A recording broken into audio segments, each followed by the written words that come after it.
Chers participants, bon après-midi à vous tous et bienvenue au 5e cours de la formation d'aujourd'hui sous le nom Gestion de la performance stratégique.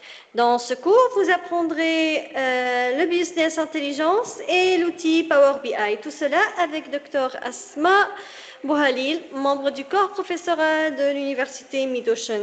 Accordons maintenant la parole à Dr Asma. Dr Asma, la parole est à vous. Vous pouvez commencer votre formation. D'accord, merci Malek. Nous allons entamer notre 5e séance pour cette formation intitulée Gestion de la performance stratégique, préparée par moi-même, donc Dr Asma Bouhalil. On a commencé dès les premières séances à voir les notions de la performance stratégique. On a parlé de la performance stratégique, de vocabulaire utilisé. On a défini les notions telles que, par exemple, la mission, la vision, les objectifs stratégiques. Puis, on a vu qu'on a un process pour l'implémentation d'un système de management de performance stratégique. On a dit que ce process, il commence par, tout d'abord, il faut faire donc un diagnostic, il faut faire une audit par rapport à ce que existe, la situation actuelle de l'entreprise. Il faut mettre donc l'entreprise par rapport à son environnement externe et aussi par rapport à l'interne. Donc, on va diagnostiquer l'état actuel de l'entreprise, quelles sont les opportunités, quelles sont les menaces possibles, quels sont les avantages, les inconvénients, et on a vu aussi les différents outils qu'on peut utiliser pour analyser la situation actuelle de l'entreprise, tels que l'outil SWOT ou bien Pestel ou bien Vrio, etc. On a parlé par la suite que en mettant les objectifs stratégiques, il faut aussi utiliser une démarche pour définir les objectifs stratégiques. Parmi les étapes de déploiement de ces objectifs stratégiques, c'est tout d'abord, il faut segmenter, donc il faut chercher les domaines d'activité, il faut segmenter l'entreprise si elle est multi-activité, et on a parlé des défis et les bonnes pratiques de la segmentation. Après, on a dit qu'on peut aussi utiliser un outil qui est appelé Balance Scorecard. Donc, cet outil, il permet d'analyser les objectifs stratégiques de l'entreprise selon 4 perspectives: le perspective financier, le perspective interne et le perspective client et le perspective innovation. Donc, on a parlé de l'outil de pilotage et ainsi on a parlé aussi des KPI. Donc, dans cette séance, juste avant de passer à notre nouveau cours, c'est une nouvelle partie qu'on va entamer. Juste, on a un exercice pour fixer les idées par rapport à Balance Scorecard. Donc, ici, ce qui est demandé, c'est d'élaborer un Balance Scorecard pour une entreprise hypothétique. Donc, on va supposer qu'on est des consultants pour cette entreprise qui est appelée Tech Innov, qui est une société spécialisée dans le développement de logiciels de gestion pour petites et moyennes entreprises. Donc, l'entreprise, elle cherche à aligner ses opérations avec ses objectifs stratégiques afin d'améliorer sa performance globale. Donc, on a dit que toujours l'objectif de ces outils et ces approches pour Performance Management System, c'est d'aligner les stratégies et d'améliorer la performance globale, bien sûr en posant des objectifs stratégiques pour chaque perspective. Donc, quels sont les objectifs généraux de l'entreprise? Donc, ces objectifs, ils vont être définis par le manager ou bien le CAO de l'entreprise. Par exemple, il nous indique qu'il faut augmenter les ventes de logiciels de 15% au cours de la prochaine année. Il faut améliorer la satisfaction des clients. Il faut optimiser les process internes pour réduire les coûts de production de 10%. Et il faut aussi encourager l'innovation et le développement de nouveaux produits. Donc, c'est demandé de définir les objectifs stratégiques dans les 4 perspectives du Balance Scorecard, comme on a dit, le perspective financier, les clients, process interne, apprentissage et croissance ou bien innovation. Il faut aussi identifier, comme on a dit, on va identifier des objectifs stratégiques pour chaque perspective et après, pour chaque objectif stratégique, il faut identifier ce qu'on appelle les KPI. C'est les clés de performance qui doivent être bien sûr smart, c'est-à-dire ça doit être ciblé, ça doit être clôturé par une notion de temps, ça doit être donc mesurable. Donc tous les caractères qu'on a parlé la dernière fois à propos les KPI.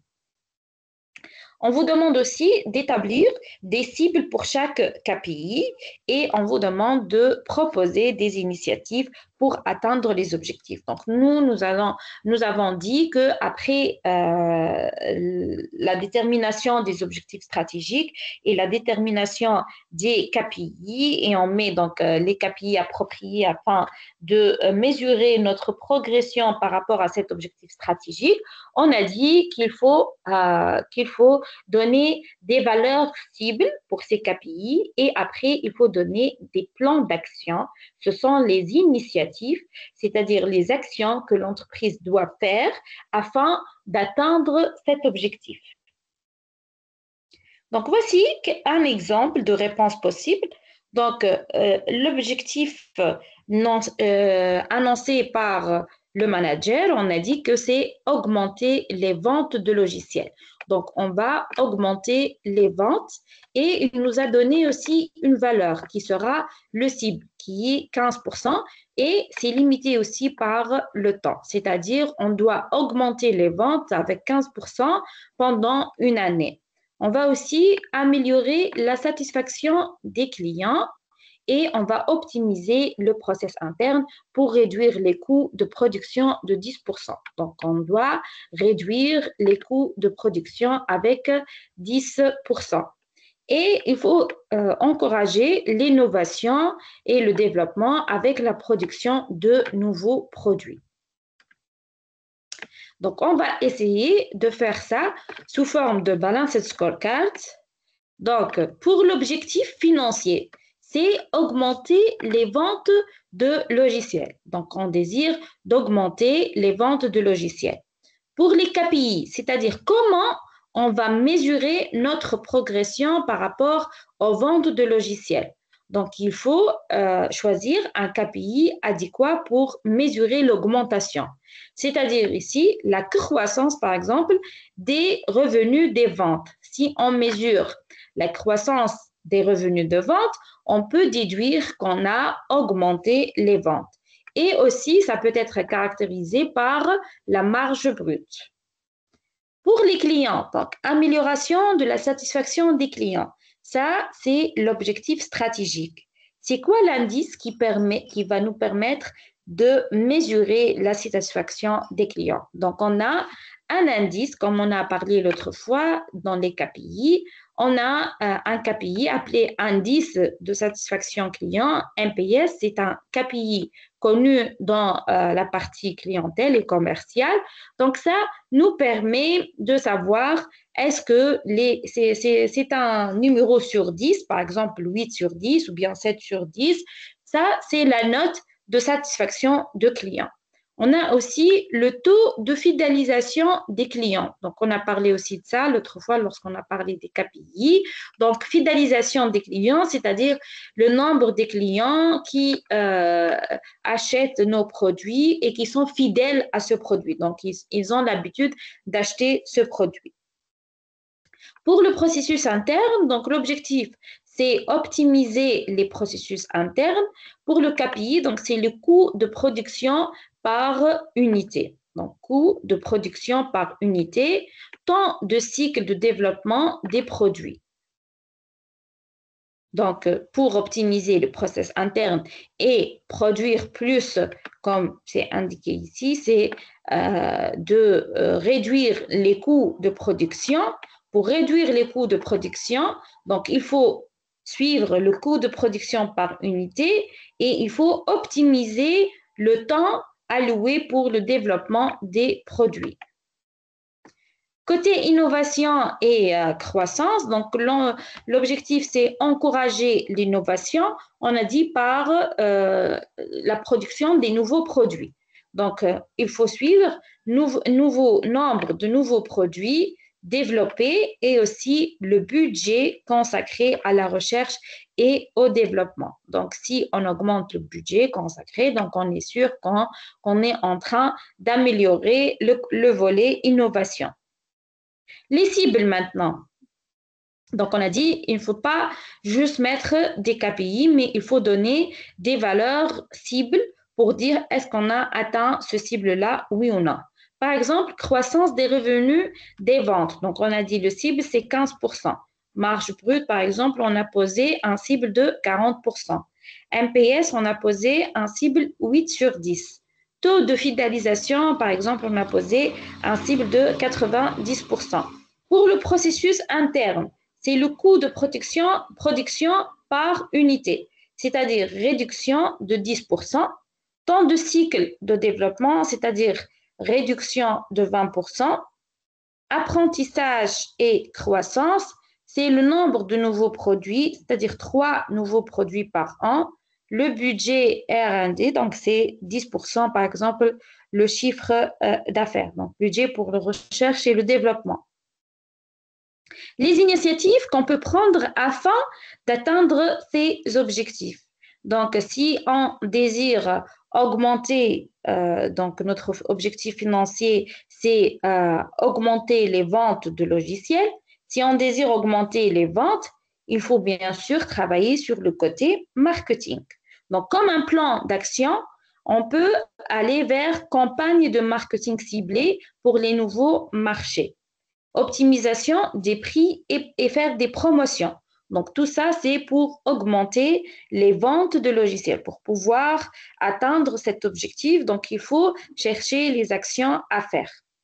Pour réaliser la satisfaction client, par exemple, mise en place d'un service client dédié et formation du personnel. Programmation de fidélisation des clients. Donc, tout ça aussi, c'est les actions à faire pour atteindre la satisfaction client. À propos le processus interne, donc les actions proposées, c'est adoption des nouvelles technologies de production, révision des processus de gestion de projet pour améliorer l'efficacité, apprentissage et croissance. C'est la création d'une équipe dédiée à l'innovation, bien sûr pour faire des recherches, et partenariat, par exemple, avec des universités pour augmenter le volet de recherche et faire croissance du volet de recherche. Donc, c'est juste un exemple pour fixer les idées du pratique de Balanced Scorecard. Donc, on a dit aussi au début de cette formation que cette formation, elle s'intéresse aussi au côté pratique des choses. Donc, c'est bien de donner des objectifs stratégiques, c'est bien de donner les KPI appropriés et donner les cibles, les plans d'action, etc. Mais maintenant, on va voir comment on peut visualiser comment on arrive à analyser les données et visualiser ces données-là dans des rapports qui vont nous aider à prendre des décisions. Donc, tout ça, il est permis par la notion, ce qu'on appelle Business Intelligence Solution, ou bien c'est de proposer des solutions pour les nouvelles tendances du business. Donc, en utilisant bien sûr plusieurs outils qui existent sur le marché, tels que Tableau, Power BI, il y en a d'autres, même des versions sur Cloud, Microsoft Cloud, etc. Nous, on va voir le Power BI. Donc, en effet, le Business Intelligence joue un rôle important dans la gestion de la performance stratégique des organisations. Donc, en intégrant et en analysant des données qui proviennent de diverses sources, la BI, elle permet de transformer des informations complexes en insights exploitables. En effet, lorsqu'on a parlé des KPI, on a dit que ces KPI, pour mesurer ces KPI, il faut bien sûr avoir des sources de données. Par exemple, si je vous dis que je dois faire par exemple l'indice de satisfaction client, il faut avoir une source de ces données pour calculer la satisfaction client. Donc, on ne va pas calculer donc, sans données ou bien sans source de données. Donc, le business intelligence ici joue le rôle, c'est de maîtriser l'analyse des données et aussi l'extraction des données appropriées. Donc, ce qui va faciliter la prise de décision et il y en a bien sûr plusieurs outils qu'on peut utiliser, tels que l'outil Power BI qui est proposé par Microsoft et qui se distingue comme un outil puissant pour les professionnels cherchant à améliorer la performance de leur entreprise. Donc, il permet en fait de créer des tableaux de bord interactifs. Donc, on va aboutir à la fin par une réalisation d'un tableau de bord et un rapport qui est interactif, c'est-à-dire quoi? C'est-à-dire, il n'est pas statique. Donc, les figures qu'on va trouver à la fin, ça change avec la mise à jour des bases de données, etc. Donc, ces rapports-là, ils offrent une vue d'ensemble des indicateurs clés de performance et des tendances stratégiques. C'est-à-dire, lorsqu'on va visualiser le rapport réalisé par le Power BI, on peut savoir à l'instant T, est-ce qu'on est dans le bon sens, est-ce qu'on est en progression par rapport à nos objectifs, oui ou non. Donc, en utilisant le Power BI, les organisations peuvent non seulement suivre leurs objectifs en temps réel, mais aussi anticiper les défis futurs. Et aussi, ça permet à ces entreprises de s'aligner de manière proactive avec leurs objectifs stratégiques à long terme. Donc, en fait, dans ce cours, on va voir les concepts et les fonctionnalités de Power BI qui vont vous donner les compétences nécessaires pour exploiter le potentiel de business intelligence dans les organisations. On va commencer par les contextes et les enjeux. Donc, on va nous donner une définition de business intelligence d'une manière générale. Donc, le business intelligence, il parle d'un nouveau monde en évolution et en croissance qui peut être défini comme un ensemble de concepts, de méthodologies et des outils. Donc, c'est un ensemble de concepts et de méthodologies et des outils qu'on va utiliser afin d'améliorer la prise des décisions des entreprises dans les domaines d'affaires ou bien du business. Par exemple, parmi les problèmes qu'on peut trouver, comment répondre aux demandes des décideurs? Donc, par exemple, à combien s'élèvent mes ventes journalières? Donc, un boss, il désire savoir le taux d'élévation de ses ventes journalières. Ou bien, il veut savoir comment le chiffre d'affaires il a abaissé. S'il y a quelque chose qui ne va pas dans le process de son business, il veut localiser la source du problème. Quelle personne consomme beaucoup de tel produit? On veut savoir quelle est la catégorie des clients qui consomment le plus de ce produit. Donc, le problème, c'est comment répondre aux demandes des décideurs en donnant, bien sûr, un accès rapide et simple à l'information stratégique. Donc, on ne va pas lui fournir un registre avec beaucoup de chiffres, etc. Et il va déduire pourquoi le chiffre d'affaires il a abaissé. Il faut bien sûr fournir au manager un outil simple à l'utilisation et un accès rapide qui va lui permettre de donner sens à ces différentes données qu'il a dans son organisme.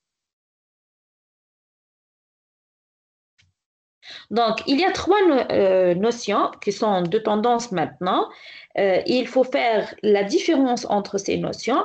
Donc, on a par exemple le BI, on a aussi le Big Data et on a le Data Science. Par exemple, pour le BI, le principe ou bien l'objectif, c'est quoi? C'est aide à la décision. Pour le big data, c'est analyser et stocker des grands volumes de données. Donc, ici, on s'intéresse de données avec un grand volume. Pour le data science, c'est la résolution de problèmes analytiques complexes et améliorer les analyses, telles que l'utilisation, bien sûr, de l'IA. Donc, ça permet de réduire la complexité des problèmes et d'améliorer les analyses. Maintenant, les sources de données. Pour le BI, donc, il faut avoir des données qui sont structurées. Pour le big data, les données, ça peut être structuré et ça peut être aussi non structuré. Pour le data science, En fait, on prend par exemple les données qui parviennent du BI ou bien qui parviennent du Big Data pour analyser et résoudre les problèmes. Les outils qu'on peut utiliser pour chaque domaine. Par exemple, pour le BI, on peut utiliser le Power BI, Talent, Tableau, ClickSense, etc. Pour le Big Data, on peut utiliser le Hadoop, Cassandra, Apache Spark et on a aussi d'autres. Pour le Data Science, on utilise les outils de programmation tels que Python ou bien R. Donc, on va essayer à poser la problématique qui a donné sens aux outils utilisés par le Business Intelligence. Donc, la problématique principale, donc dans une entreprise, le manager, il va dire, tiens, je dispose d'un système informatique, donc pourquoi j'ai besoin d'avoir une solution BI, une nouvelle solution BI. En fait, les systèmes d'information, les SI, c'est un ensemble organisé d'éléments qui permet de regrouper, de classifier, de traiter et de diffuser l'information. Tel qu'on a un ensemble d'ordinateurs ou bien même des serveurs, etc. Et on a créé des bases de données, on a créé des bases de données partagées pour les différentes équipes. Ça, c'est le système d'information. Donc, en fait, il ne permet pas de prendre des décisions.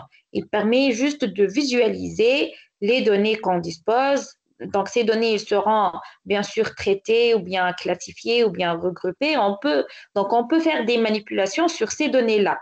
Mais l'objectif principal, c'est de prendre des décisions. Donc, ces données-là, ils ne vont pas permettre de prendre des décisions.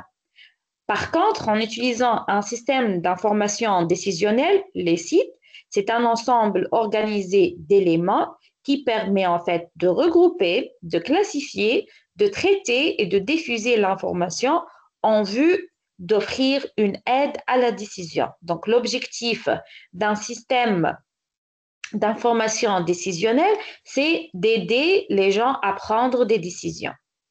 Donc, quels sont les enjeux qu'on peut rencontrer, par exemple? Pour les ventes, par exemple, toujours l'objectif principal, c'est d'améliorer le chiffre d'affaires.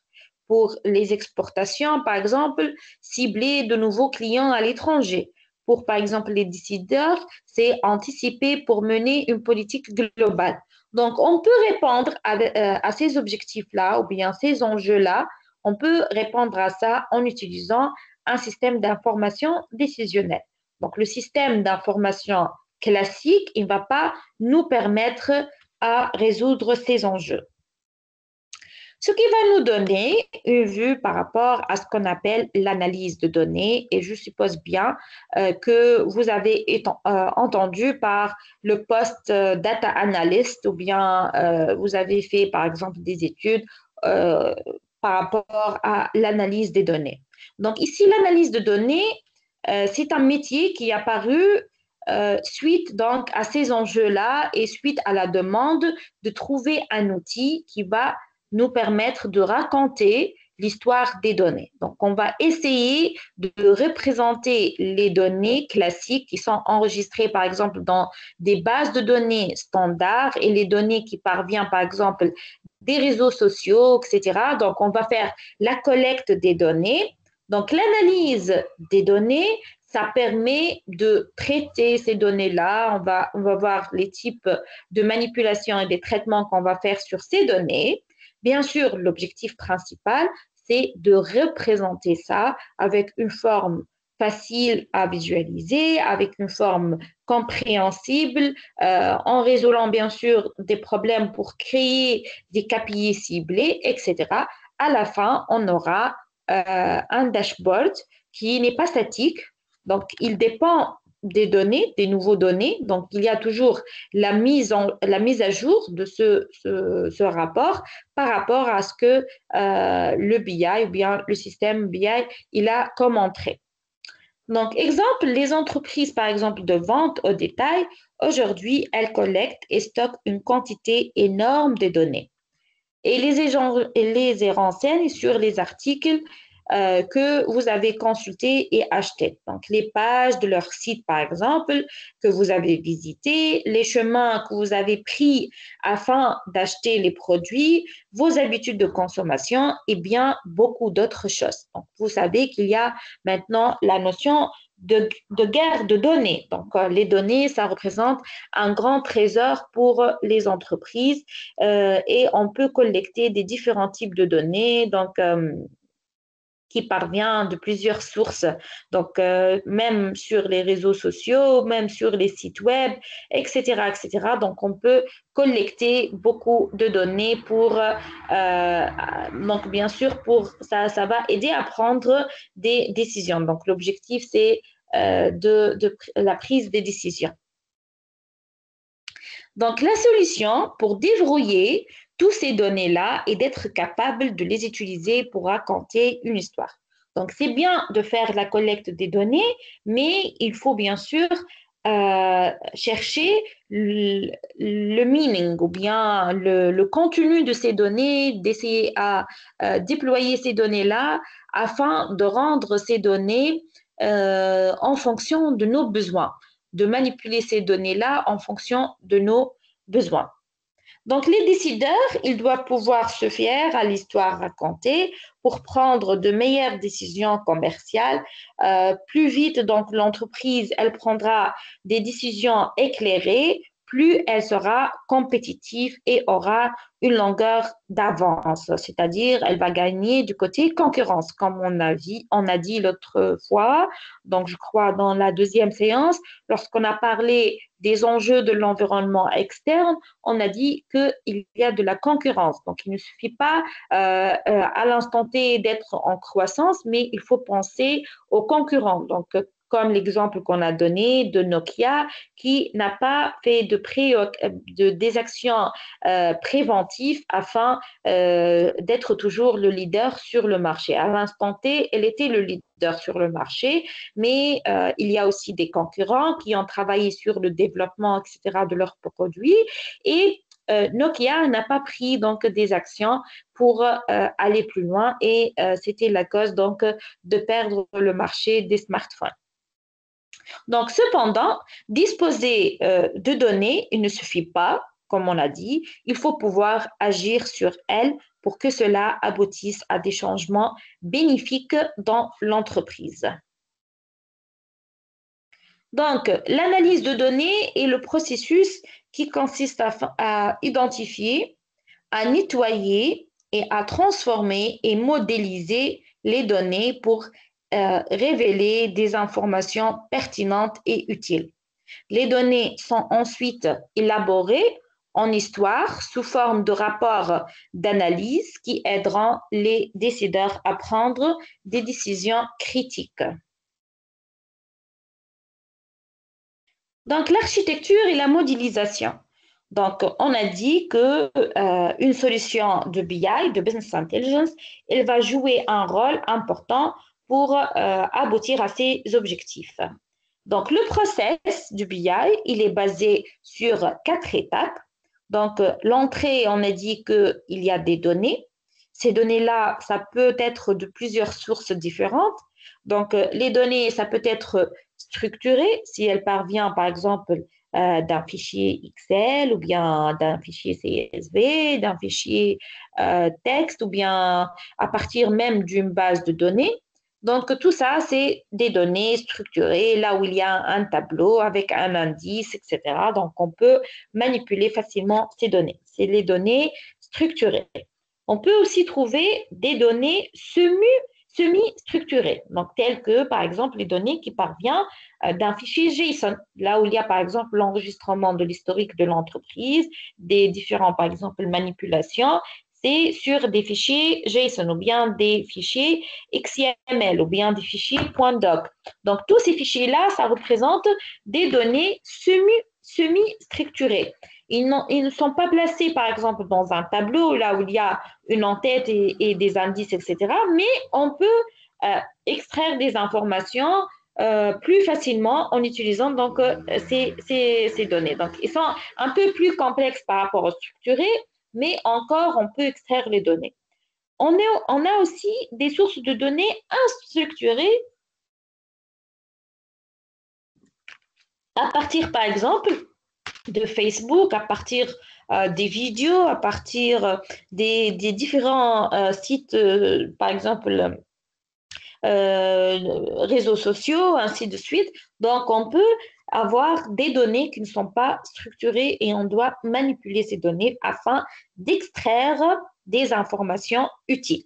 Donc, le deuxième process, il va s'occuper, ou bien la deuxième étape du process, elle va s'occuper de rendre ces données-là d'une façon qui est utile pour notre objectif. Donc, c'est le process ETL. Donc, ETL, c'est l'abréviation de Extract, Transform and Load. Donc, extract, donc on va essayer à faire l'extraction. On va se connecter à la source de données pour faire l'extraction des données. On va manipuler ces données-là pour créer des transformations afin donc de faire, de choisir plutôt les données ciblées qui va nous servir pour créer les rapports et aussi parfois c'est de créer des relations complexes entre ces données-là pour arriver à un KPI bien défini. Et aussi le load, c'est-à-dire on va faire l'affichage, on va mettre plutôt ces données-là, on va les mettre dans ce qu'on appelle les data warehouse. Donc, ça permet de charger les données dans un data warehouse. Ici, il faut faire la différence entre un data warehouse et une base de données. Donc, un data warehouse, il est créé afin de faire l'affichage des données qui sont seulement les données utiles. Donc, on va afficher seulement les données utiles sur les dashboards. Donc, il faut bien choisir quelles sont les données qu'on va afficher sur le dashboard, suivant bien sûr les objectifs stratégiques qu'on a nommés au départ. Ainsi, on va faire l'extraction de ces données-là et on va faire les manipulations nécessaires et on va les mettre dans un data warehouse. C'est ce data warehouse-là à partir de laquelle c'est le dashboard ici, il va lire les données à partir du data warehouse. Ce n'est pas directement à partir des bases de données, etc. Et à la fin, bien sûr, la quatrième étape, c'est le reporting et créer les visuels possibles. Donc, ça peut être sous une version web, ça peut être aussi sur une version mobile qui est partagée par tout le monde. Et c'est pour cela qu'on a dit que ça permet en fait de faire la netteté des choses et le partage par tout le monde. Tout le monde, donc, il peut savoir quels sont les objectifs stratégiques de leur entreprise et est-ce qu'ils sont bien sûr alignés à ces objectifs, oui ou non. C'est la partie en fait visualisation. Les bases de données. Donc, les bases de données sont des systèmes conçus pour l'OLTP, c'est le Online Transaction Processing, qui permet, comme on l'a dit, ça permet d'insérer, de modifier et d'interroger des informations rapidement et efficacement et en sécurité. Donc, ça, c'est le concept de base de données, ce qu'on appelle un système OLTP. Deux objectifs principaux pour les bases de données, c'est d'ajouter, retrouver ou bien supprimer des enregistrements repérés bien sûr par une clé. Comme vous savez, sur une base de données, donc on a un ID qui est la clé qui permet en fait d'alimenter cette base de données si on veut ajouter, qui permet aussi de supprimer des données à partir de la base de données ou bien de mettre à jour cette base de données. Par exemple, ici, on a un ordinateur, par exemple, on a le prix de l'ordinateur et on a ID client. Donc, le ID client, au lieu d'enregistrer toutes les données qui concernent chaque client ici, qui va être répétitif, on va juste enregistrer un ID de client et sur une autre table qui sera bien sûr en relation avec cette table principale qui représente en fait les ID clients et qui contient les informations sur les clients. Donc, par exemple, les ID avec 1 ici, ça représente le client Jane qui a ces informations. Et les ID avec 2, le numéro 2, ça représente le deuxième client. Donc ça, c'est en fait le système classique de la base de données qui est représenté par le système OLTP. Donc les systèmes OLTP, ils sont mal adaptés à l'analyse de données. Donc les objectifs principaux, comme on l'a dit, c'est soit ajouter, retrouver ou bien supprimer des données. Et bien sûr, ces opérations doivent pouvoir être effectuées rapidement et aussi par un grand nombre d'utilisateurs simultanément. Donc, chacun qui dispose de l'autorisation à l'accès à la base de données dans une entreprise, il peut effectuer toutes ces opérations. Donc, la base de données, elle doit être partagée par plusieurs utilisateurs de l'entreprise, dans l'entreprise. Une deuxième notion qui est utilisée dans le domaine du BI et de l'analyse de données, c'est en fait les entrepôts de données ou bien ce qu'on appelle en anglais le data warehouse. Donc, c'est quoi l'entrepôt ou bien le data warehouse? Donc, ce sont des systèmes qui sont conçus pour l'aide à la prise de décision. Les objectifs principaux du data warehouse, et on va bien sûr comparer ça à ce qu'on a vu par rapport à la base de données, c'est de regrouper, organiser, coordonner des informations provenant de sources diverses. Donc ici, on peut avoir plusieurs sources d'informations et l'objectif de Data Warehouse, c'est de créer des relations entre ces données-là qui parviennent de plusieurs sources, par exemple à partir d'un site web, à partir de réseaux sociaux, à partir d'une base de données, on peut faire la collection des données et on va créer dans un data warehouse des relations et des coordinations entre ces informations. Donc, les intégrer et les stocker pour donner à l'utilisateur une vue qui est orientée métier, bien sûr, qui répond à ses objectifs. Retrouver et analyser l'information facilement et rapidement. Donc, le data warehouse, il permet d'analyser les informations rapidement. Une comparaison, alors, par rapport au LTP qui est représenté par les bases de données et les systèmes OLAP qui sont représentés par le data warehouse. Donc, OLTP, ça fonctionne en mode de travail qui est transactionnel. Chaque transaction travaille sur de faibles quantités d'informations et toujours sur les versions les plus récentes des données. Par contre, les systèmes OLAP ou bien les data warehouse, ils sont basés sur le système OLAP qui est Online Analytic Processing. Donc, ce système, il travaille en lecture seulement dans le but de consulter et analyser une quantité de données importante. Donc, ça, c'est par rapport, par exemple, aux bases de données qui est transactionnelle. Et on a aussi la représentation de data warehouse. Donc ici, par exemple, pour les bases de données, on a une partie qui concerne production, une partie qui concerne base de données aussi de services financiers, une partie qui concerne livraison commerciale et on peut faire le parcours entre ces différentes bases de données. Par contre, on a dit que sur le data warehouse, on va créer une coordination entre les données et on a un parcours sur les données qui sont historiques de cette relation.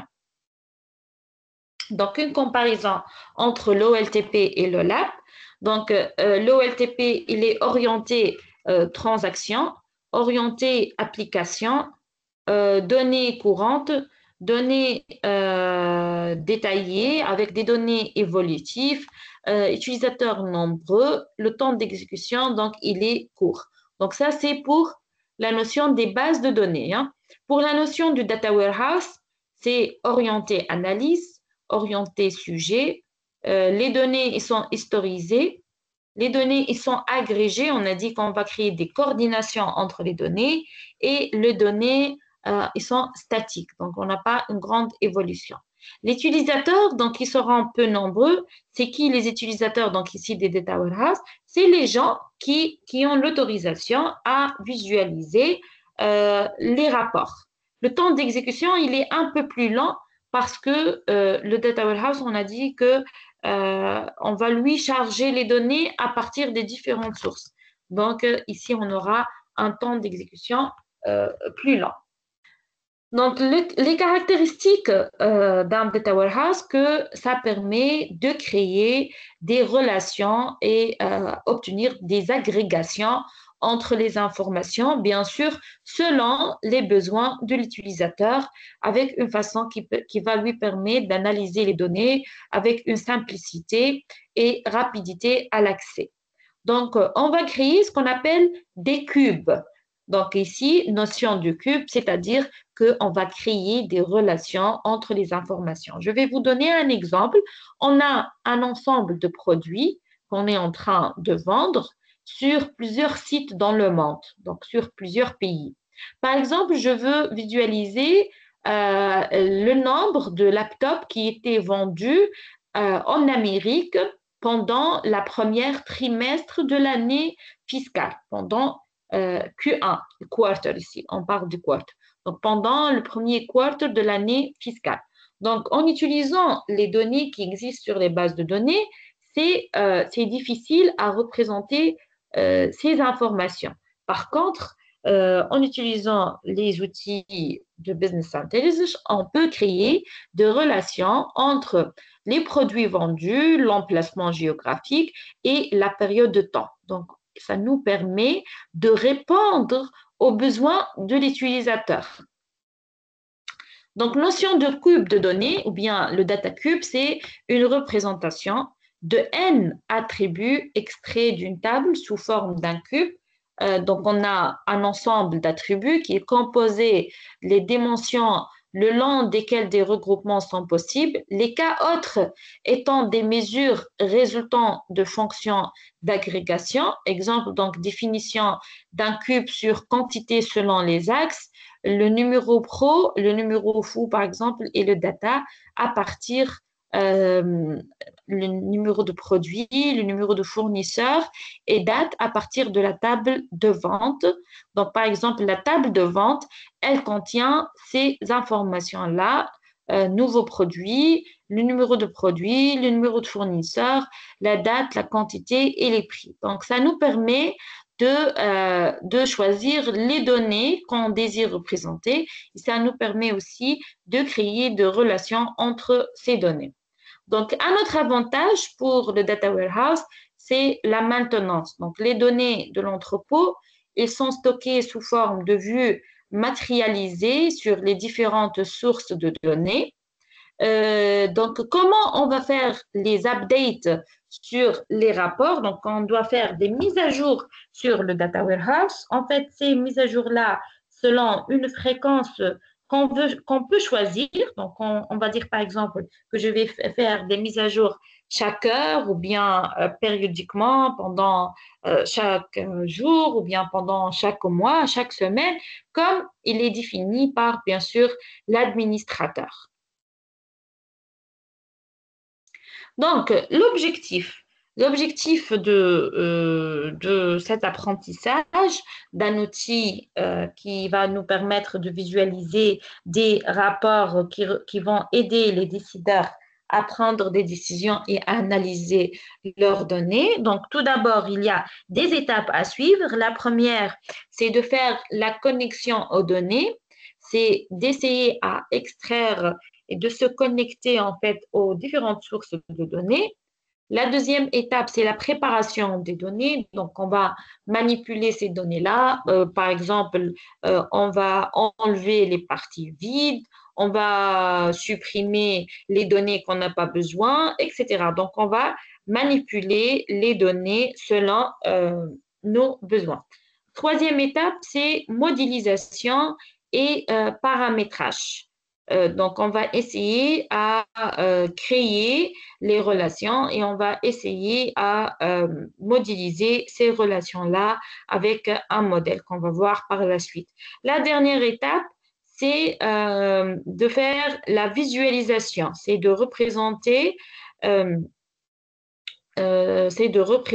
en fait les données sur un rapport qui est facile à analyser. Donc, on va voir les différentes étapes. La première étape, c'est l'analyse de données, c'est la préparation des données. Donc, en fait, sur cette étape, l'analyste de données, il passe généralement le plus de son temps sur les tâches de préparation et de modélisation. Donc, l'utilisation de données inappropriées ou bien incorrectes, elle peut avoir de lourdes conséquences, à savoir la création des rapports inexacts. Donc, cette première étape, elle est très importante parce que sur cette étape-là, on doit définir les sources de données, on doit définir quelles sont les données qu'on a besoin pour aboutir, bien sûr, à un rapport qui répond aux besoins des décideurs. Donc, avant de créer le rapport, les données doivent être préparées. Donc, la préparation des données et le process de profilage, de nettoyage et de transformation des données. Donc, pour qu'elles soient prêtes, bien sûr, à modéliser et à visualiser. Donc, préparer les données consiste en fait à prendre des données brutes et à les transformer en informations fiables et compréhensibles. Donc, la source, c'est des données brutes sans manipulation. L'objectif, c'est d'aboutir à des informations compréhensibles et fiables. Cela implique de vérifier l'intégrité des données, par exemple, est-ce que toutes les données, ça existe, de corriger les données inappropriées, par exemple, si on a des données qui sont affichées, par exemple, le prix de vente en dollars et on désire sur le rapport d'afficher le prix de vente en euros, ici, donc les données, ils sont représentées d'une manière inappropriée. Donc, il faut modifier ici les données et les préparer afin d'aboutir à répondre aux besoins. D'identifier, par exemple, les données manquantes. Par exemple, parfois, on trouve des champs vides sur le tableau qui représente les données. Donc, il faut identifier ces emplacements et de supprimer, par exemple, ou bien de remplir ces champs.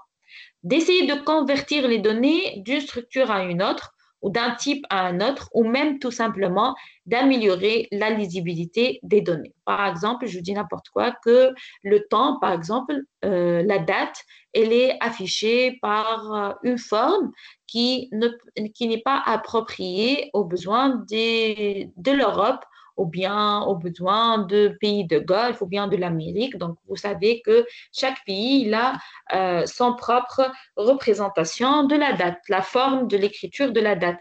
Donc ici, on peut faire des manipulations sur ces structures-là afin d'être donc dans les normes demandées.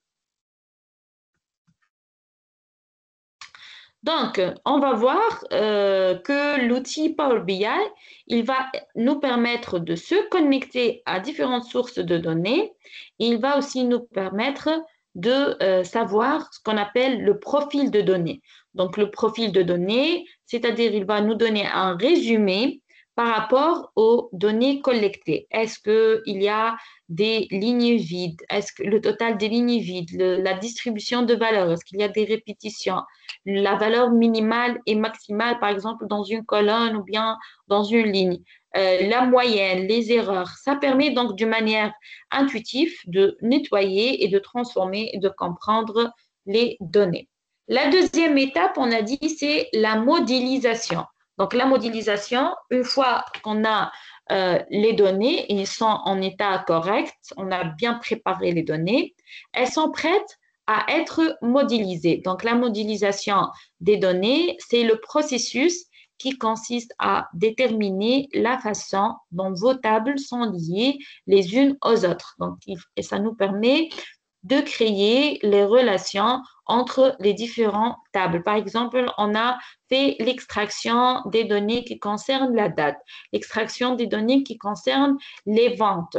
Donc, la vente, par exemple, d'un produit, il est vendu pendant ou bien dans une date bien définie. Donc, ici, il y a une relation entre la table ou bien qui représente les données sales, la vente, et la date. Donc, il y a une relation entre les deux tables. De la même façon, donc, on a vendu des produits et on a un autre tableau qui représente les ventes, les prix de vente, product name, c'est-à-dire le nom de produit. Donc, il y a une relation forcément entre la vente et la table de produits. Donc, ici, à partir de ces tables-là, donc on va créer ce qu'on appelle un modèle qui représente les relations entre les différentes tables. Donc, si le rapport s'exécute lentement ou que les actualisations elles prennent beaucoup de temps, il faut bien sûr revoir les tâches de préparation et de modélisation des données afin d'optimiser le rapport. Donc, vous voyez ici que si par exemple on veut tirer l'information sur le produit, il y a une relation qui est complexe entre la table vente et la table produit. Donc, il faut penser après à temps de mise à jour et à temps d'exécution de rapport. Donc, ça va prendre beaucoup de temps afin d'arriver à l'information vu le modèle complexe avec lequel on a travaillé. C'est pour cela qu'il est préférable de travailler avec un modèle, ce qu'on appelle le modèle schéma en étoile. Donc, le schéma en étoile, c'est un modèle dont il y a une table de faits centrale et des différentes tables de dimensions qui sont reliées à cette table de faits. C'est-à-dire, on n'a pas des relations directes entre les tables de dimensions. Donc, les relations sont tous liées à une table de faits. Donc, il y a une relation directe entre la table ici et la table de faits. Donc, les caractéristiques de ce modèle, il n'y a pas de relation entre les dimensions, petit nombre de jointures, faible complexité de requêtes et le temps d'exécution de requêtes, il est faible parce que si on veut chercher l'information, on va aller directement aux tables responsables. Il y a aussi le modèle qui est représenté en floquant. Donc, le modèle en floquant, ça permet de créer des relations entre les tables de dimension. Donc, par exemple, on a vendu des produits, donc il y a une relation avec la dimension produit, et sur la dimension produit, dans les produits, on a des catégories. Donc ici, il y a une relation entre la table de produits et la table des catégories. Donc les caractéristiques, c'est facile à maintenir, plus lent lors de l'interrogation, puisqu'il doit passer par exemple, pour chercher la date de vente d'une catégorie d'un produit, il faut consulter la table de faits et à partir de la table de faits, il faut consulter la table de produits. Il faut aussi consulter la table de catégorie. On a aussi un grand nombre de jointures. L'avantage, c'est minimiser la redondance et on a plus d'informations. On a aussi le modèle sous forme de schéma en constellation. Donc, c'est une combinaison entre le schéma en étoile et le schéma en flocon. Plusieurs tables de faits et des tables de dimensions qui sont partagées. Donc, comme vous voyez ici, on n'a pas une seule table de faits, mais on a deux tables de faits et il y a des tables de dimensions qui sont partagées avec relation entre les deux tables de faits.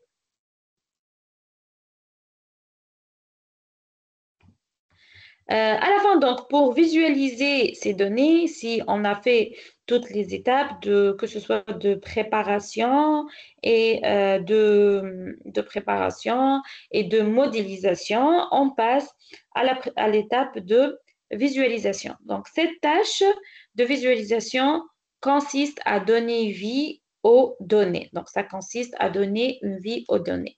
Donc, en utilisant des visualisations et des interactions appropriées, par exemple un bon rapport qui permet au lecteur d'en explorer le contenu plus rapidement et efficacement. Le modèle de couleur, la police et taille, ils vont être choisis bien sûr pour bien représenter le rapport et aussi en fonction des besoins des utilisateurs et de ce qui est demandé à partir des utilisateurs. Et il faut bien sûr avoir des visuels qui sont adaptés aux différents de données. Comme on l'a dit, donc le tableau de bord ou bien les rapports, ils ne sont pas statiques, ils sont dynamiques. Ceci, il est permis à partir de ce qu'on appelle les bookmarks. Donc, on peut changer même des pages sur le rapport. On peut créer des tooltips. Donc, les tooltips, c'est pour faire changer donc, le type de représentation. Tout ça, on va le voir dans la partie de reporting en fait. Ça permet aussi d'éditer et de configurer les interactions entre les visuels. Donc, on peut changer, par exemple, euh, le produit et ça va changer, en fait, les visuels affichés. Donc, si on clique sur un produit, on va voir les différentes données qui concernent ce produit-là. En balayant vers un autre produit, ça va tout changer aussi sur le rapport et on va visualiser les données qui concernent le deuxième produit.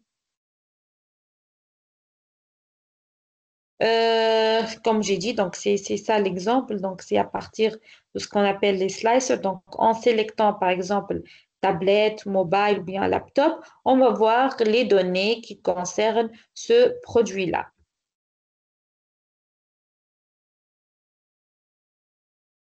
Donc, si on a abouti à un rapport qui est bien structuré, il est bien représenté, on peut passer à l'étape de l'analyse des données. Donc, la tâche d'analyse des données, c'est l'étape la plus importante pour comprendre et interpréter les informations présentées dans le rapport.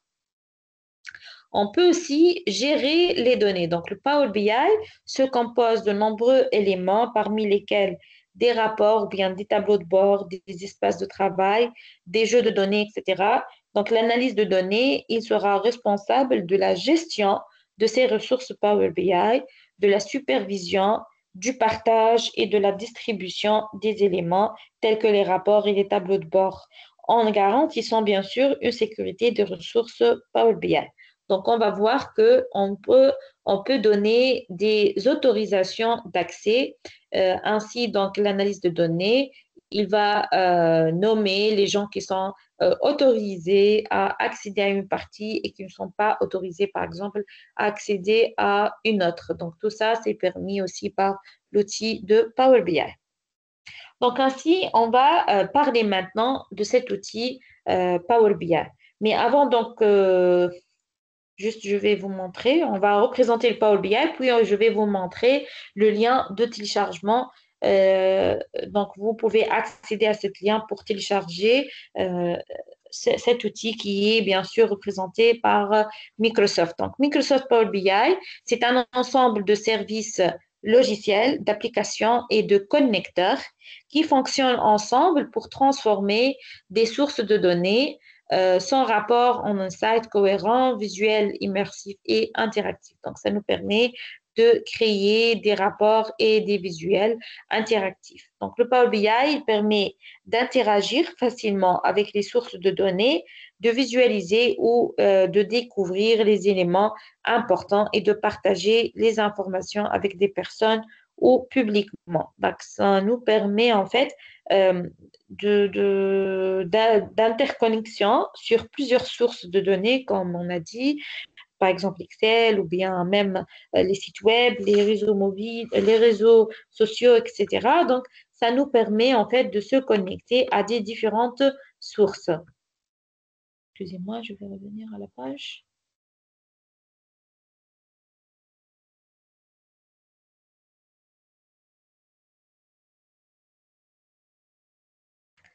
Donc, en fait, il se compose d'une application de bureau appelée Power BI Desktop, d'un service SaaS en ligne, c'est le software as a service ou logiciel en tant que service, appelé service Power BI, et aussi ça peut être partagé sur une application mobile. Donc, en créant le rapport sur le desktop, on peut faire publier ça sur une page web qui peut être visible par les gens autorisés. On va les donner l'accès. Et aussi, on peut créer une version mobile aussi. Donc, on peut partager ça, que ce soit sur le mobile ou bien sur le web.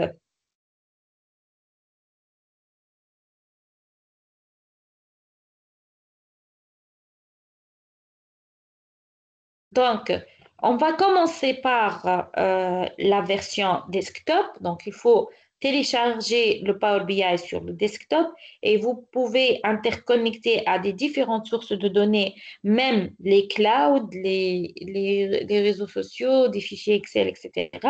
Vous allez travailler avec les quatre étapes qu'on a parlé. On va créer les rapports, puis on va publier ces rapports-là sur le web et même on peut publier ça sur une application mobile. Bien sûr, la version desktop, elle est gratuite. Par contre, la version web, elle est limitée en tant qu'un compte gratuit. Si vous désirez profiter donc des différentes fonctionnalités et pendant une longue durée donc, de temps, il faut payer pour avoir donc la version payée. Et même la version mobile, donc elle est payée. Les étapes donc de construction d'un projet en utilisant le Power BI, il faut se connecter et collecter les informations à partir des différentes sources. On va manipuler ces données collectées donc à partir par exemple des fichiers plats tels que texte, CSV, XML, JSON, ou bien à partir des bases de données, ou bien même à partir du cloud. Donc, on va manipuler, on va transformer ces données-là en utilisant un outil qui est très puissant sur le Power BI, c'est le Power Query. Donc, le Power Query, il nous permet de faire des modifications et des transformations sur les données collectées.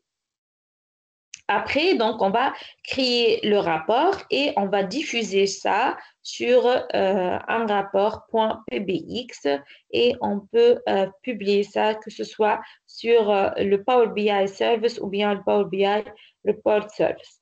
Et à la fin, donc, on peut consulter ce rapport-là selon, bien sûr, les autorisations et à partir, par exemple, d'un mobile ou bien d'une tablette ou bien d'un PC. Les avantages et les inconvénients. Donc, pour le Power BI, la prise en main, elle est simple et elle est rapide. Il y a une version gratuite pour le desktop et pour le mobile, bien sûr, avec des limitations. Le prix, il est concurrentiel par rapport aux autres outils sur le marché. La qualité de mise à jour et de la visualisation, donc on a une bonne qualité. Par contre, les inconvénients, donc, il n'y a pas de partage en version gratuite sur le Power BI Service. Et le stockage des données, c'est limité à 10 gigaoctets de stockage de données dans le cloud pour la version payante, contrairement à ses concurrents comme par exemple le ClickView ou bien le Tableau qui offre au moins 30 gigaoctets d'espace de stockage sur le cloud. Donc, l'installation et la configuration, vous pouvez aller sur ces deux liens pour que ce soit télécharger le Power BI Desktop. Il y a aussi des outils externes. Donc, vous avez ici sur la présentation deux liens. Le premier, c'est pour le téléchargement. Donc, je vais essayer à ouvrir ce lien pour vous montrer comment vous pouvez télécharger.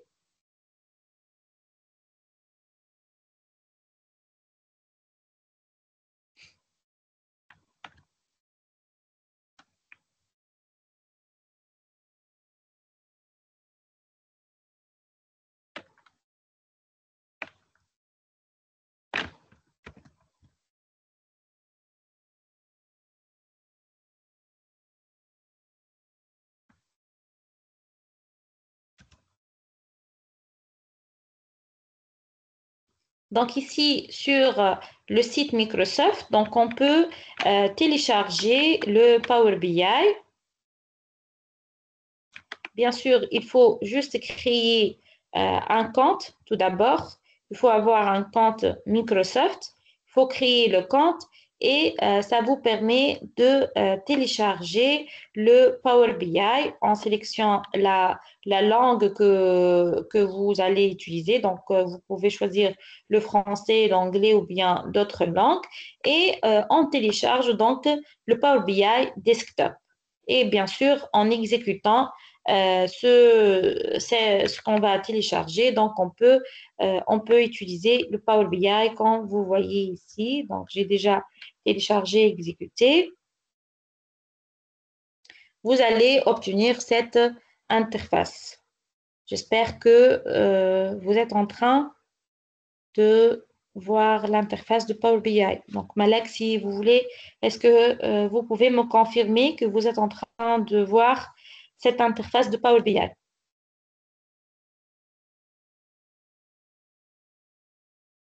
Malek? Ou même les Oui, participants. docteur.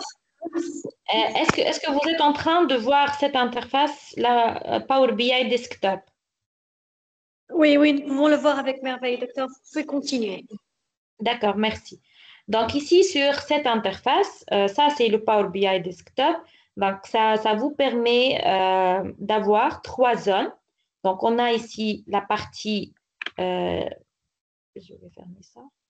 Donc ici on a la partie données. Donc on peut visualiser si on a déjà téléchargé des données. Donc on peut visualiser les données ici. On peut se connecter à différentes sources de données.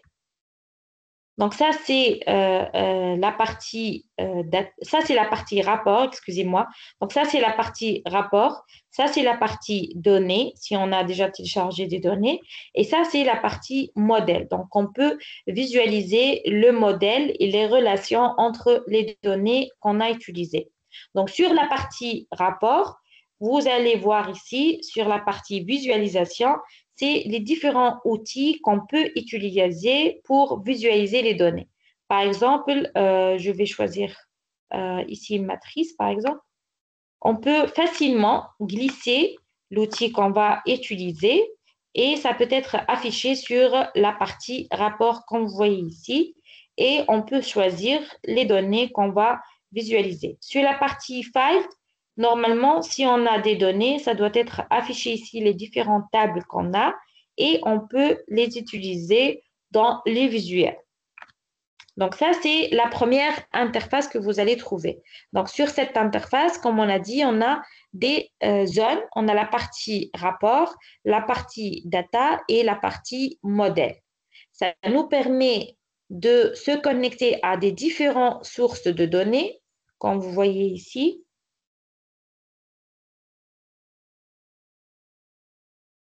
Ça, c'est toutes les sources de données possibles.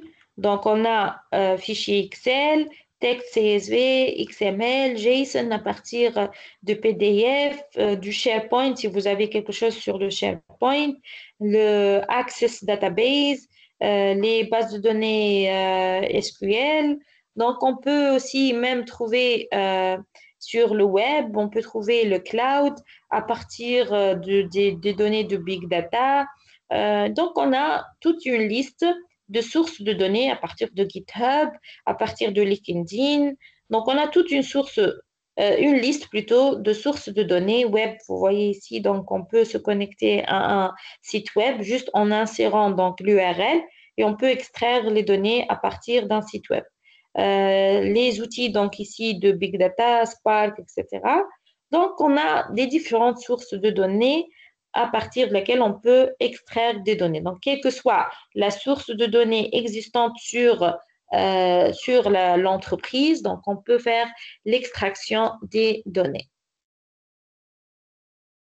Une fois qu'on a fait l'extraction, on peut manipuler les données, que ce soit ici sur l'outil Power BI ou bien en utilisant le Power Query comme on va le voir maintenant.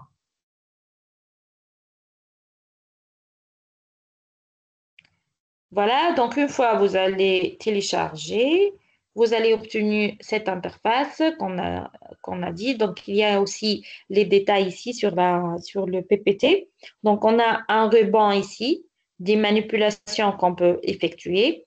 On a le vue rapport, vue de données et vue du modèle.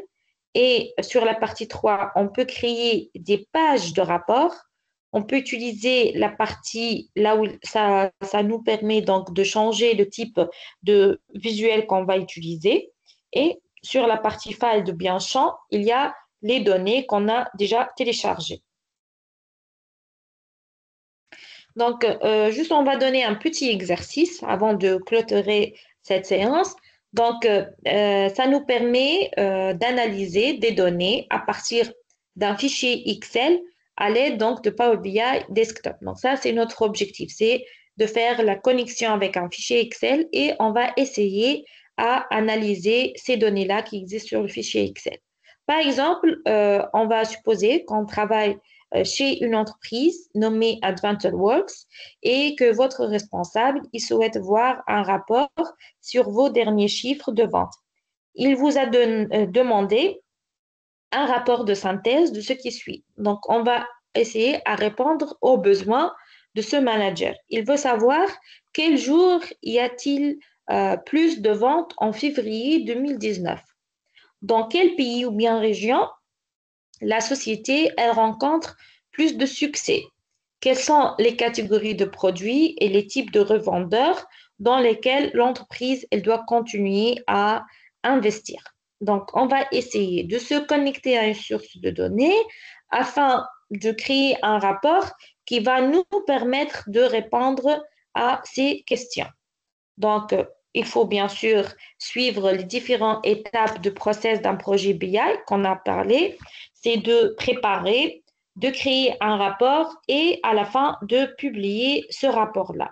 Donc, j'ai mis une source de données qui existe sur ce lien-là et on va essayer de se connecter à ces données qui sont représentées sur un fichier Excel. Donc, si après vous avez le PPT, vous pouvez aller sur ce lien-là pour télécharger un fichier Excel qui représente les données de cette entreprise, donc Adventure Works. Après, donc, on va essayer de se connecter à cette source de données. Donc, juste, je vais aller aussi pour vous montrer comment vous pouvez faire. Je vais aller sur ce lien.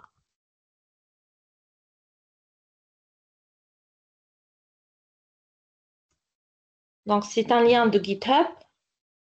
Vous allez trouver ici un fichier Excel que vous pouvez télécharger. J'ai déjà en fait téléchargé ce fichier. On va le voir ensemble. Donc ici, c'est notre fichier Excel.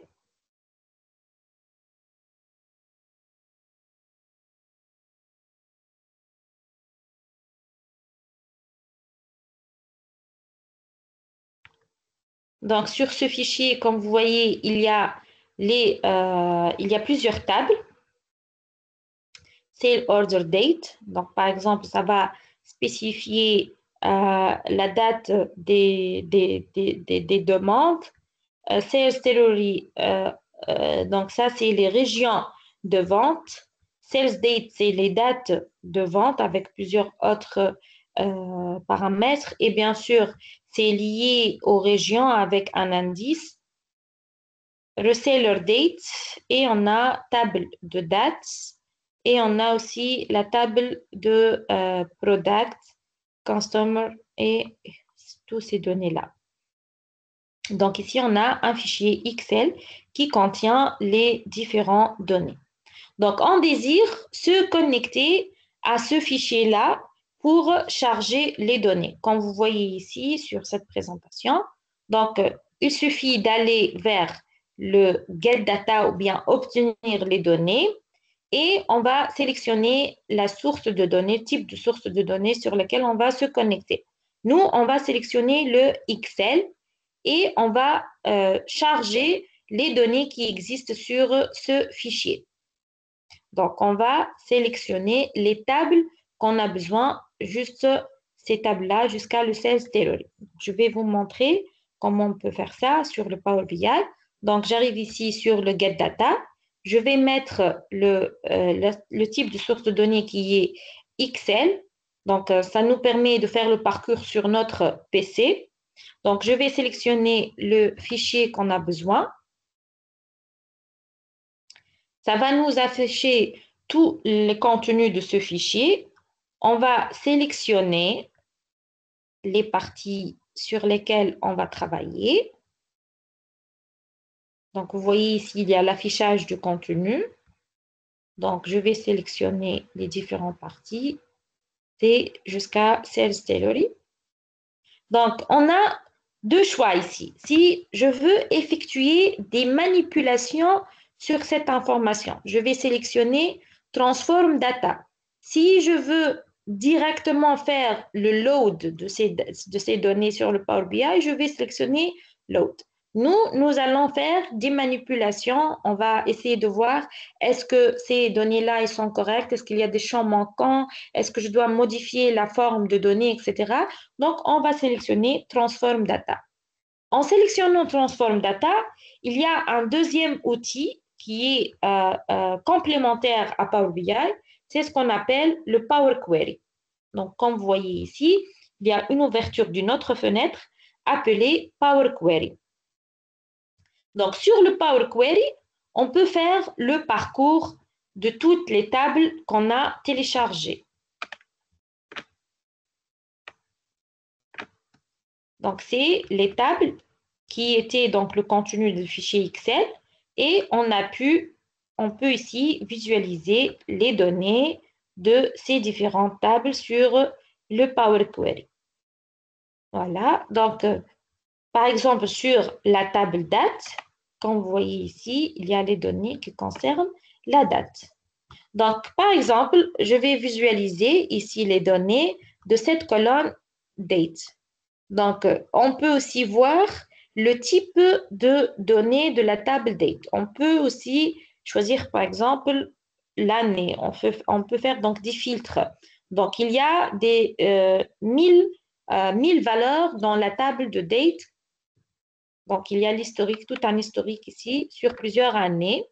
Donc, je peux faire donc, des manipulations. Par exemple, je vais choisir l'ascendant. C'est du plus ancien vers les dates nouvelles. Descendant, donc ça va nous afficher les dates les plus récentes. Donc, c'est à partir, par exemple, de 2021 jusqu'à 2017 qu'il y a donc des enregistrements de dates. On peut aussi voir les types de données, type de représentation de données. Donc, ici, le type de représentation, il est correct. Donc, en vous donnant la date, on peut choisir aussi date time, par exemple, si on veut visualiser le temps avec la date. Pour d'autres, par exemple, données, j'ai besoin de type texte. Ça peut être aussi parfois, donc ça peut être parfois, elle arrive déjà à partir de la source de données sous forme de texte. Après, lorsque je vais manipuler cette date, par exemple pour l'extraction du mois, etc., je dois tout d'abord commencer par changer le type de données dans une forme appropriée. C'est la table date. Donc, si vous remarquez ici, à chaque étape que je fais ou bien une manipulation que je fais sur les données, il y a une ligne qui va s'ajouter ici sur les steps, qui représente les étapes de manipulation effectuées. Par exemple, j'ai changé le type de données. J'ai fait un ordre de classement, c'est sorted rows. J'ai changé après une autre fois le type de données. Tout est affiché ici. Si je supprime cette étape, la modification que j'ai faite, elle va être supprimée. Par exemple, si je supprime, on a fait un ordre décroissant, donc vous allez voir ici que ça revient à partir de 2017. Donc, ça revient sur l'état actuel. Donc, il y a plusieurs manipulations qu'on peut effectuer sur le Power Query. Bien sûr, on va continuer à voir ces différentes étapes la prochaine fois. Donc, je vais vous laisser maintenant avec les questions possibles. Et bien sûr, si vous avez des questions posées, que ce soit sur la partie théorique qu'on a vue ou bien sur le Power BI. Juste, je vais arrêter le partage pour pouvoir visualiser vos questions.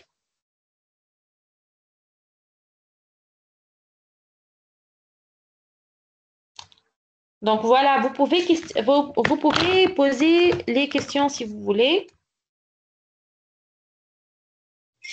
Merci infiniment à vous, professeur. Ceux qui ont des questions, veuillez s'il vous plaît soit lever la main, soit l'écrire sur le chat.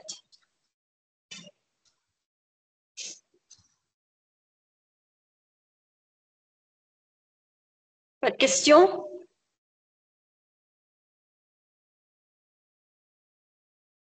Tout est clair?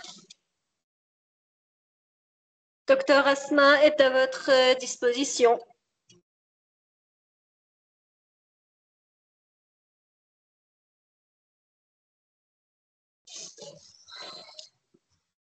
Vous êtes sûr que tout est clair, chers participants? Iman, Fadi, Azira, Anfian, Mourchi, il a bien compris. Nawal, tout est clair? Je crois, j'ai pas bien compris. Je sais pas ce que sur le chat. Ok, il nous reste seulement à faire des applications. Mourchi nous a indiqué que j'ai pas bien compris. Est-ce que vous pouvez spécifier, s'il vous plaît, la partie que vous n'avez pas compris?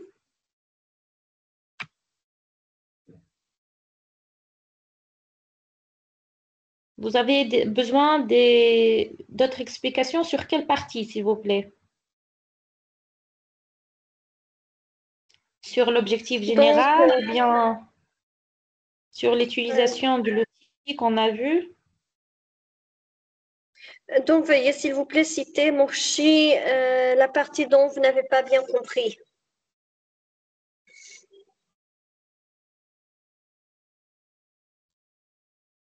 Pour les applications, oui, nous allons faire, dans les prochaines séances, nous allons faire des applications sur le Power BI, donc sorte de travaux pratiques. On va étudier des cas et on va à la fin aboutir à réaliser un rapport. Aujourd'hui, c'est juste l'initiation. Donc, vous devez télécharger, si vous voulez suivre la prochaine fois les applications, vous pouvez télécharger l'outil et commencer à voir les différentes fenêtres disponibles, les différents outils disponibles. Et la prochaine fois, on va travailler sur une application pratique, sur l'utilisation des outils. L'objectif, je pense que vous n'avez pas compris l'objectif de l'utilisation du Power BI, c'est ça? Pourquoi? C'est-à-dire on doit utiliser le Power BI? D'accord, c'est ça. Donc, il demande pourquoi on va utiliser ce Power BI. Donc, comme j'ai mentionné tout d'abord, en fait, pour la gestion des performances stratégiques, on a parlé, si vous vous souvenez, Moshi, donc je pense que vous étiez déjà présent dans les séances précédentes, on a parlé de l'importance d'avoir un outil de pilotage. Donc, il faut faire un tableau de bord, un dashboarding sur l'avancement et notre progression par rapport à nos objectifs. Ici, on va utiliser un outil informatique qui va nous permettre de réaliser ça. Donc, avoir un dashboarding, c'est-à-dire on va utiliser un outil informatique qui va nous permettre de créer des rapports et des visualisations. Donc, cet outil informatique, en fait, dans notre cas, c'est le Power BI. Donc, on va utiliser le Power BI comme un outil qui va nous permettre de proposer une solution de BI. BI, c'est-à-dire Business Intelligence. Ça nous permet de visualiser l'état actuel d'un organisme. Donc, à un instant T, on peut consulter ce dashboard qui sera mis en contact avec les sources de données, comme j'ai expliqué tout à l'heure. C'est tout un process. Donc, il faut se connecter aux données qu'on désire afficher, aux sources de données. Et à partir de ces données-là, on va créer un rapport qui va répondre à nos objectifs. Par exemple, je désire calculer le nombre de produits qui étaient vendus dans un territoire bien défini. Donc, j'ai besoin d'apporter les données, de faire une connexion aux sources de données. Après, je vais manipuler ces données-là afin de créer un rapport. Ce qui va nous permettre de réaliser ça, c'est l'outil Power BI. Donc, l'outil Power BI, c'est un outil informatique qui est proposé par Microsoft. Il y en a d'autres, hein. Il y en a par exemple ClickView, il y en a Tableau, mais c'est un peu plus facile à manipuler. Le Power BI, il nous permet de créer des visuels à partir des différents types de sources de données. J'espère que j'ai bien répondu, hein.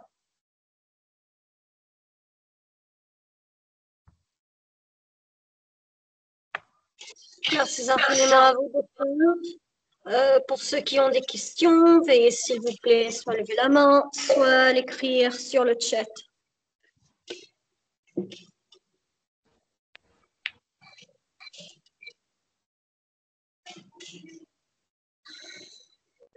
Donc, je pense que nous avons répondu à la plupart des questions, docteur, et que vous avez terminé le cours d'aujourd'hui, n'est-ce pas? Oui, oui, c'est ça. Donc, juste, je vais ajouter que